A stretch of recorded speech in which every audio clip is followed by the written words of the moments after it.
Graças e paz, queridos. É muito bom estar mais uma vez na casa do Senhor. Este tempo em que nos colocamos para adorar, exaltar e bendizer o nome dEle.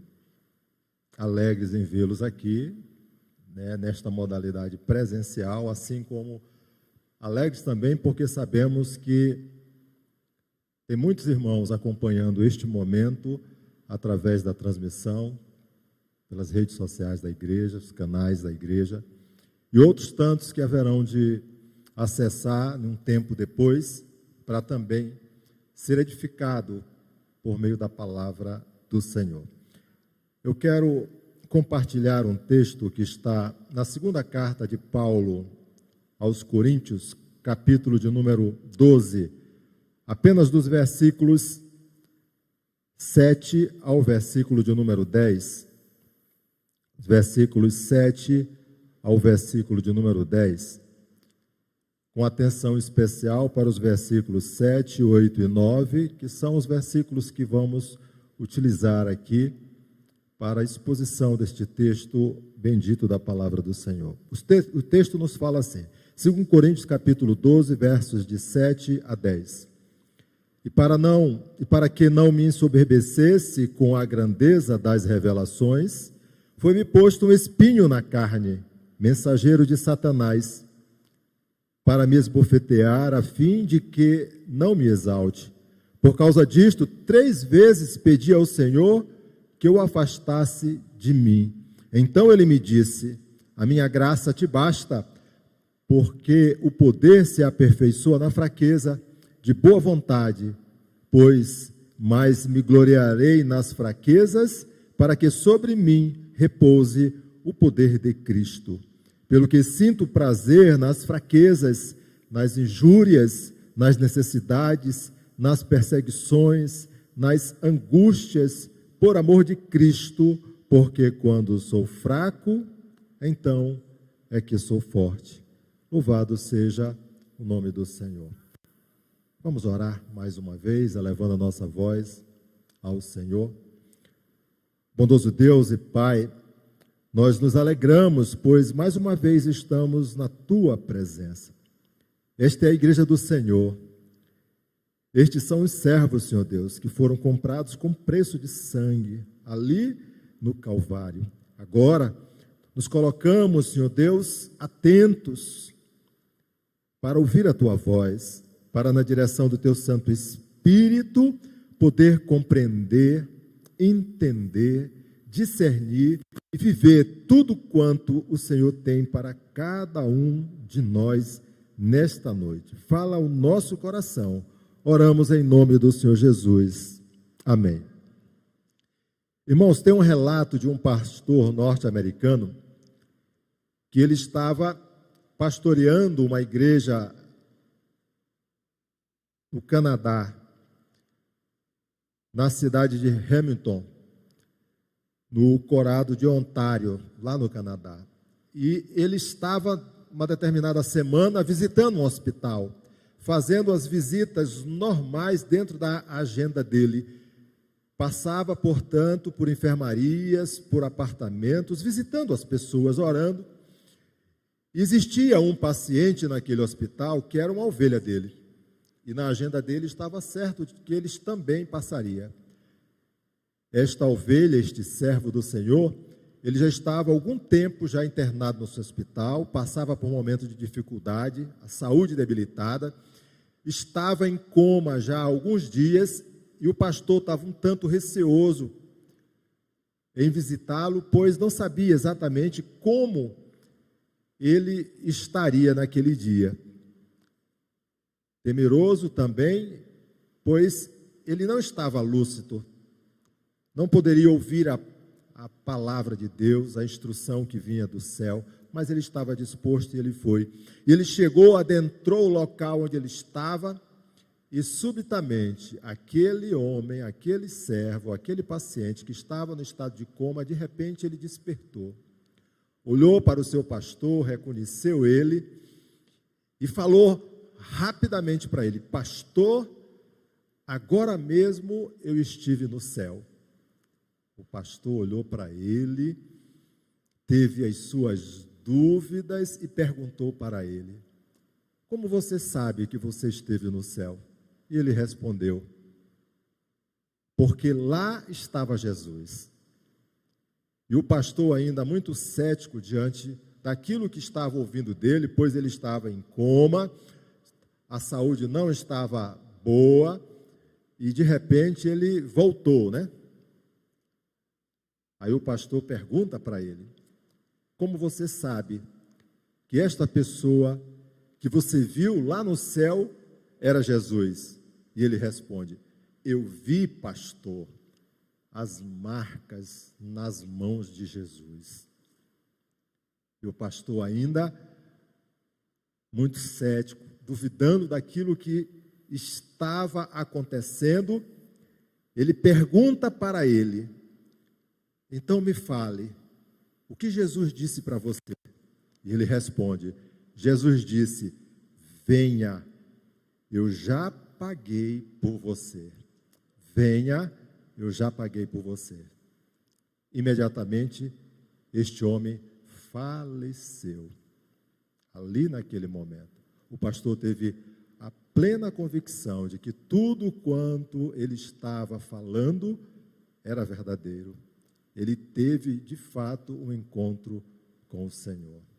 Irmãos, o texto, 2 Coríntios capítulo 12, ele nos traz um relato, um recorte dentro desta segunda carta de Paulo à igreja de Corinto, onde Paulo, quando escreve a primeira carta, ele está escrevendo para instruir uma igreja na doutrina, pois aquela igreja de Corinto, que era uma igreja grande, que era uma igreja pomposa, que era uma igreja que tinha muitos membros, mas existia algo que estava acontecendo, pois eles foram alcançados, conheceram, portanto, da palavra, começaram a caminhar no evangelho do Senhor Jesus, e em meio, meu irmão, ao orgulho, à vaidade, aquela igreja foi se apartando da presença do Senhor, a ponto de fazerem escolhas, de terem assim, aqueles ou aquelas ou tantos outros que eram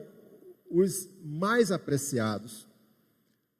Uns queriam Paulo, outros queriam Apolo, outros queriam Cefas, Pedro, e outros a Cristo Jesus.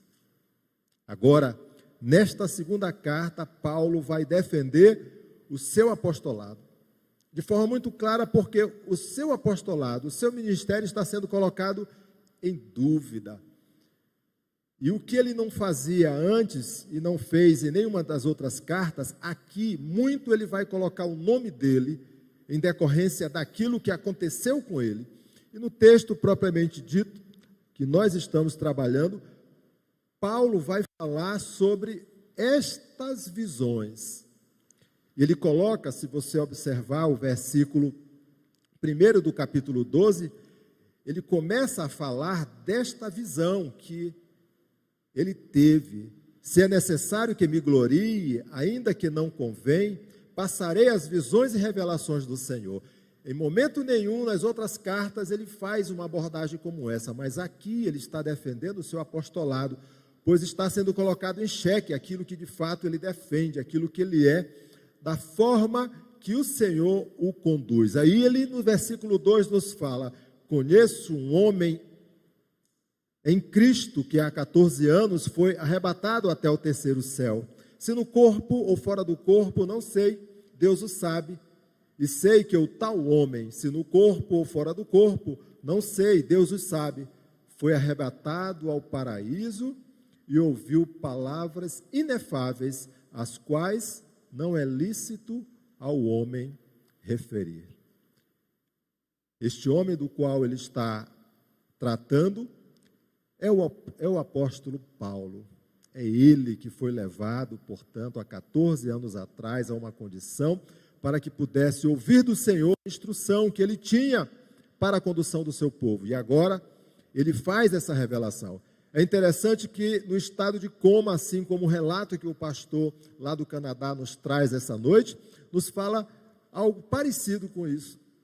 Aquela experiência que uma pessoa que passava, portanto, a dificuldade de saúde, mas em um determinado momento, houve um compartilhamento da parte do próprio Senhor Jesus com ele, a ponto dele ter no coração claramente a convicção de que esteve no céu, que viu Jesus, e não tem dúvida com relação àquilo que ele falou para ele quanto ao preço que já foi pago e tudo quanto era devido já havia sido realizado. É diante deste contexto que nós queremos tratar com os irmãos nesta noite, apenas reportando para os versículos 7, 8 e 9, sobre a suficiente graça de Deus na vida do seu servo. A suficiente graça de Deus na vida do seu servo. O tema que nós estamos trabalhando aqui na igreja 12 de agosto, todas as congregações, é vivendo somente pela graça. E aqui, necessariamente, Paulo vai nos trazer esta verdade, quando ele nos desperta no coração a pergunta: por que a graça é suficiente na vida do seu servo? No versículo de número 7, a primeira lição: para que o homem não se exalte. Todas as vezes que o homem avança o sinal, todas as vezes que ele toma medidas que não são aquelas que ele fora instruído segundo a palavra do Senhor, há problema. Pois este homem vai ter o coração dele, envolto a aquilo que ele supostamente acha que pode fazer, mas não pode. Ele não estará conduzido verdadeiramente na direção do Senhor, mas aquilo que ele vai querer fazer muito além daquilo que o Senhor está colocando na sua vida, avança o sinal, pois ele não buscou a presença do Senhor, ele não se quebrantou diante do Senhor, ele recebeu, portanto, a instrução, e a instrução ele distorceu a ponto de fazer necessariamente aquilo que o coração dele está colocando. O texto no versículo 7 nos fala assim: e para que não me ensoberbecesse com a grandeza das revelações, foi-me posto um espinho na carne, mensageiro de Satanás, para me esbofetear, a fim de que não me exalte. Falei no início que Paulo está fazendo aqui uma defesa do seu apostolado, uma defesa do seu ministério. E no início do capítulo nós falamos que, diferente das outras cartas, aqui ele faz um recorte daquilo que aconteceu na vida dele. Quando nós olhamos manifestações como essa, e Paulo recebeu uma visão que era falado a ele, palavras inefáveis, ou seja, palavras que ele não poderia revelar, vinda da parte do próprio Senhor. Quando nós olhamos manifestações como essa, nós lembramos que muitas vezes visões e revelações Deus deu aos seus servos.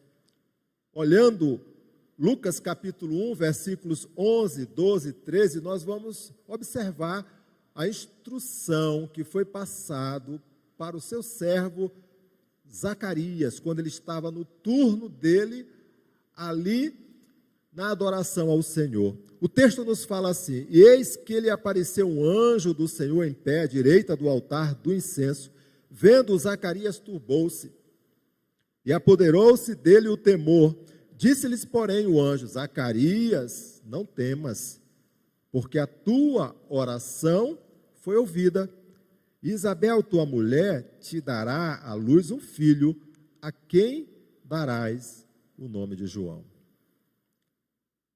Zacarias teve ainda dúvida diante daquilo que estava sendo colocado. E uma coisa foi colocado diante da vida dele, por aquele mensageiro de Deus. Ele não ia poder mais falar até o dia em que aquela criança nascesse.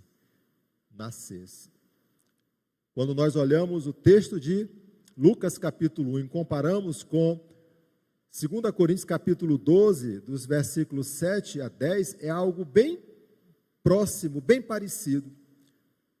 Porque o que foi revelado diante de Zacarias, ele não poderia se ensoberbecer, a ponto de trazer para ele algo que não era devido, pois a glória era toda e devida ao nosso Deus. Nós olhamos também em Apocalipse, capítulo 1, versículos 1 e 2, quando João, ele recebe, portanto, as revelações vindas da parte do Senhor, e nos fala o texto assim: revelação de Jesus Cristo que Deus lhe deu para mostrar aos seus servos as coisas que em breve devem acontecer, e que ele, enviado por intermédio do seu anjo, notificou a seu servo João, o qual atestou a palavra de Deus e o testemunho de Jesus Cristo quanto a tudo o que viu.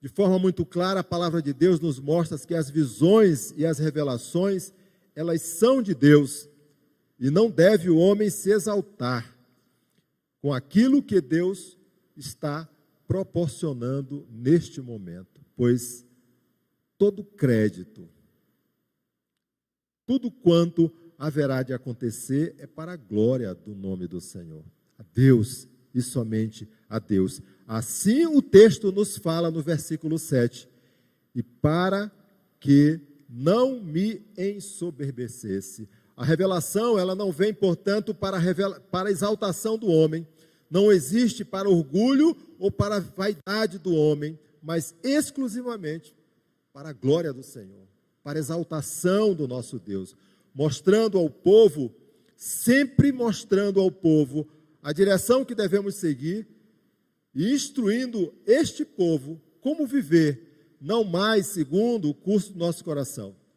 mas segundo a vontade do Senhor, que é boa, perfeita e agradável. Paulo, diante desta condição, ele vai receber um espinho na carne. O texto nos fala de forma muito clara. Este espinho, meu irmão, é um limite, é um sinal que não pode ser avançado. É, portanto, uma referência que é colocada por Deus para que este servo do Senhor, este homem de Deus, este proclamador do Evangelho, ainda que tenha comunhão, relacionamento de intimidade, ele sabe, meu irmão, o quanto importa adorar ao Senhor. E o texto nos fala que, o texto não nos fala que espinho é este, uma doença, uma tribulação espiritual, um conflito de relacionamento que ele estava vivendo, portanto, em família ou junto àquelas pessoas próximas, não nos fala isso. Alguns teólogos, asseveram algumas coisas neste sentido, entre eles, João Calvino, que nos fala assim: acreditava que o espinho na carne eram tentações espirituais, limitações de uma natureza corrompida pelo pecado, os tormentos da tentação ou a opressão demoníaca. Martinho Lutero já traz uma abordagem um tanto diferente. Ele nos fala que acreditava que o espinho na carne eram as perseguições sofridas, tanto nas mãos dos judeus, quanto nas mãos dos gentios.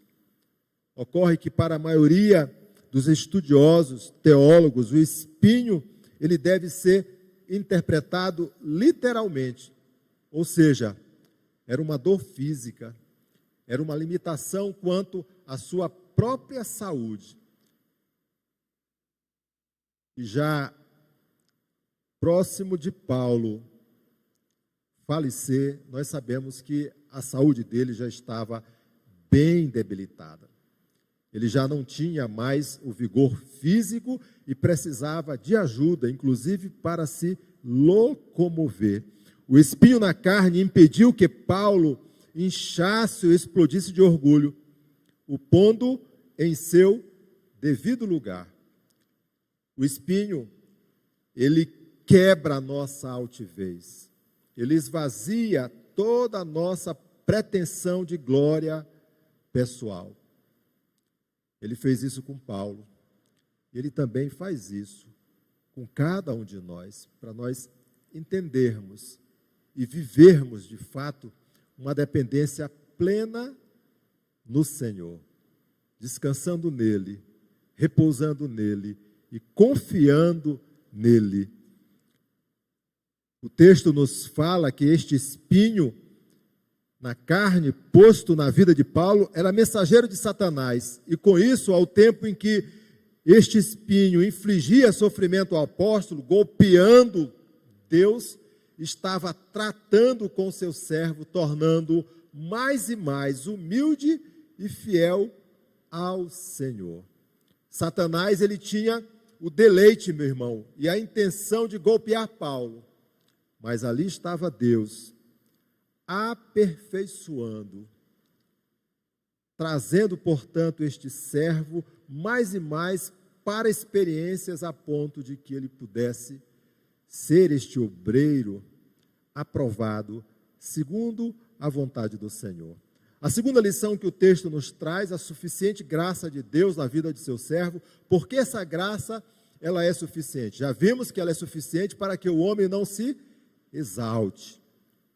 A segunda lição, para que gere no homem dependência no Senhor. Nós vimos hoje para a igreja 12 de agosto, terça-feira, 19h30, assim como você que está nos ouvindo pelas redes sociais, atento desde as 19h30, com o propósito, esta reunião de oração. Por que reunião de oração? Porque nós adoramos ao nosso Deus, nós cremos em Cristo Jesus, e este é o tempo de nós darmos, portanto, vazão, pois assim já o fazemos, aquilo que a palavra nos fala. Nós precisamos orar, elevar a nossa voz de oração e falarmos com Deus, pois dependemos dele, caminhamos, portanto, segundo a sua vontade. E a segunda lição que é nos colocada aqui, ela nos fala de dependência. A graça é suficiente porque ela gera no homem dependência no Senhor. O versículo de número 8 nos fala assim: por causa disto, 3 vezes pedi ao Senhor que eu afastasse de mim. Por causa disto, pedir ao Senhor 3 vezes que eu afastasse de mim. Irmãos, este homem passa de fato por um momento de dificuldade. Ele está continuando na progressão que o Senhor colocou diante dos seus ombros, pregando a palavra, instruindo, exortando, amando, ainda que pudesse passar por um momento de dificuldade, como sabe desta limitação, mas ele descansa no Senhor. Este espinho que é colocado nele como mensageiro tornava mais ainda dependente no Senhor, pois somente Deus, e não o espinho, e não Satanás, era capaz de libertá-lo de tamanha tribulação. Nós somos chamados à igreja nesta noite para nos colocarmos diante do Senhor, pois entendemos que somos dependentes dele. Ele é o Senhor da providência, ele tem o controle, ele tem, portanto, a primazia das nossas vidas, e nós confiamos tanto, meu irmão, que nós descansamos, mesmo diante dos momentos de tribulação que nós vivemos. Porque sabemos que no tempo do Senhor, já que ele conduz a nossa vida, tudo, meu irmão, será, portanto, consolidado. Paulo, falando à igreja de Filipos, capítulo 1, versículo de número 6, ele tem esta plena convicção: estou plenamente certo de que aquele que começou boa obra em vós. Você se lembra de onde você veio, na condição que você estava? Pois Paulo está falando agora: aquele que começou boa obra em vós, há de completá-la até ao dia de Cristo Jesus. Louvado seja o nome do Senhor. É assim, portanto, que a graça é suficiente em nossa vida, porque nós dependemos do Senhor. Um autor sistemático, e comentarista bíblico, Simon Kistemaker, quando ele quando ele comenta esta passagem, esta referência, ele nos fala assim: Paulo sabe que Deus está no controle, não Satanás. Se Satanás realizasse seu desejo, ele teria preferido que o apóstolo Paulo fosse orgulhoso em vez de humilde. E a direção do apóstolo é aquela que deve também conduzir cada um de nós diante da presença do Senhor, abrindo o coração para Deus e se derramando na sua presença. Aqui está claramente observado a insistência do apóstolo diante da tamanha tribulação. Mas em contramedida, temos a mão forte, o desígnio imperativo do Senhor em manter o espinho na carne de Paulo, negando as 3 petições que a Deus foi feita. De forma muito clara. É o Senhor que sabe, é o Senhor que conduz. E quando apresentamos a petição, Ele sabe aquilo que é melhor para as nossas vidas. Então, diante desta passagem de súplica por 3 vezes de Paulo ao Senhor, nós lembramos assim orações de servos de Deus, narrados na Bíblia, transcritos, portanto, na palavra do Senhor. Nós temos aqui a oração do Senhor Jesus a Deus no jardim, lá no jardim do Getsêmani. Mateus capítulo 26, versículos 36 a 46. Mas eu destaco aqui o versículo 39 e o versículo 42. Jesus está caminhando, portanto, para o martírio, sabe exatamente aquilo que vai acontecer. E neste texto ele bota muito claramente aquilo que ele está vivendo diante do Senhor. O versículo 39 nos fala: adiantando-se um pouco, prostrou-se sobre o seu rosto, orando, e disse: meu Pai, se possível, passe de mim este cálice, todavia, não seja como eu quero, e sim como tu queres. No versículo de número 42, ele volta novamente a orar, nessa mesma dimensão. Tornando a retirar-se, orou de novo, dizendo: meu Pai, se não é possível passar de mim este cálice sem que eu beba, faça-se a tua vontade. A diferença, queridos irmãos, entre as orações de Paulo e Jesus está muito clara, pois na de Jesus ele orou ao Pai, veio um anjo do céu para fortalecê-lo. Lucas capítulo 22, versículo 43, traduz isto de forma muito clara. Então lhe apareceu um anjo do céu que o confortava. Essas orações, as semelhanças entre as orações é que não foram atendidas, nem a de Paulo, nem a do Senhor Jesus. Jesus foi para a sua morte na cruz e Paulo continuou a sofrer fisicamente pelo resto de sua vida. A conclusão é muito clara. A vontade de Deus é o principal fator da resposta de nossas orações. Deus ouve, mas só satisfaz se estão em acordo necessariamente com a sua vontade. A graça de Deus é suficiente na vida do povo para gerar no homem dependência no Senhor. A terceira e última lição, a suficiente graça de Deus na vida de seu servo. Por que a graça suficiente? Vimos que ela é suficiente para que o homem não se exalte, para que gere no homem dependência no Senhor. E a terceira lição, para que o fraco se fortaleça. Olhe para o versículo de número 9. Então ele me disse: a minha graça te basta, porque o poder se aperfeiçoa na fraqueza. De boa vontade, pois mais me gloriarei nas fraquezas, para que sobre mim repouse o poder de Deus. O texto começa trazendo uma expressão de forma muito clara: a minha graça te basta, respondendo, portanto, as orações que Paulo estava fazendo não foram atendidas. Deus era suficiente na vida do seu servo, mas agora é declarado, portanto, aquele servo, porque o poder se aperfeiçoa na fraqueza. Quando somos fracos, aí é que somos fortes. Irmãos,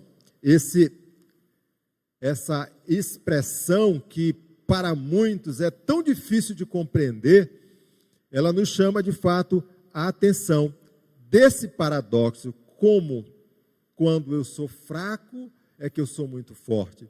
Se falarmos isso para alguém do mundo que não tem de fato intimidade com a palavra do Senhor, que não caminha na presença do Senhor, que não vive de fato uma comunhão na presença do Senhor, dificilmente ele vai compreender.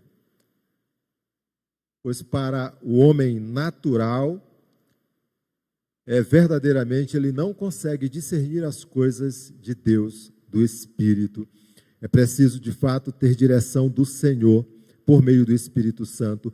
O paradoxo, para interpretação de alguns autores, entre ele Colin Kruse, ele nos fala que o poder de Deus se revela nos fracos, porque é da vontade do Senhor que aquele homem pequeno, que aquela mulher humilde, que aquela pessoa desprezível possa mostrar o quanto importa adorar ao Senhor, possa mostrar para aquele outro o quanto Deus é poderoso, possa mostrar através da invocação da direção de Deus na vida, que ele, em meio a todas essas circunstâncias da vida, sabe que o Senhor Jesus está com ele todos os dias, até a consumação dos séculos. Este Deus é presente, este Deus é um Deus vivo. Paulo pediu para Deus substituição, mas Deus deu transformação. Deus não removeu a sua aflição, mas lhe deu capacitação para que ele pudesse enfrentar esta tribulação de forma vitoriosa. Deus não deu explicações para Paulo, mas fez Paulo saber das promessas dele e declara: a minha graça te basta. Como é bom saber que podemos descansar na presença do Senhor, que a misericórdia dele se renova a cada manhã, que todas as vezes que nos colocamos diante dele, levando a nossa voz de oração, ele está ouvindo, pois ele nos conhece e sabe necessariamente daquilo que cada um de nós precisamos. É isso que nos traz esta noite aqui, para orarmos, buscarmos a presença do Senhor, invocarmos a direção do Espírito em nossas vidas. Nossos sentimentos mudam, mas as promessas de Deus, elas são eternas. Quando nós lemos a Bíblia de capa a capa, de Gênesis a Apocalipse, nós temos esta convicção, é isso que a Bíblia nos fala. O profeta Isaías, quando está falando sobre a graça que é dada gratuitamente, capítulo 55, nos versículos 10 e versículo 11 de Isaías, ele nos fala assim: porque assim como descem a chuva e a neve dos céus, e para lá não tornam sem que primeiro reguem a terra, e a fecundem, a façam brotar, para dar semente ao semeador e pão ao que come, assim será a palavra que sair da minha boca. Não voltará para mim vazia, mas fará o que me apraz e prosperará naquilo para que a designei. Louvado seja o nome do Senhor, pois Ele nos chama, meu irmão, para a plena convicção de que é na fraqueza que nós nos fortalecemos diante do Senhor. Eu tenho um cunhado que hoje ele tem 86 anos, é oficial da reserva remunerada do Exército Brasileiro. Um homem que sempre teve uma saúde muito boa, forte, sempre fez atividade física, sempre se cuidou. Mas já na idade avançada, ele foi acometido de câncer de próstata, aos 73 anos de idade. E o câncer dele estava bastante agressivo, muito. E os médicos, quando examinaram, fizeram todo o procedimento, tomaram imediatamente a decisão de fazer a cirurgia e submeter ele a um tratamento muito forte de quimioterapia e depois de radioterapia.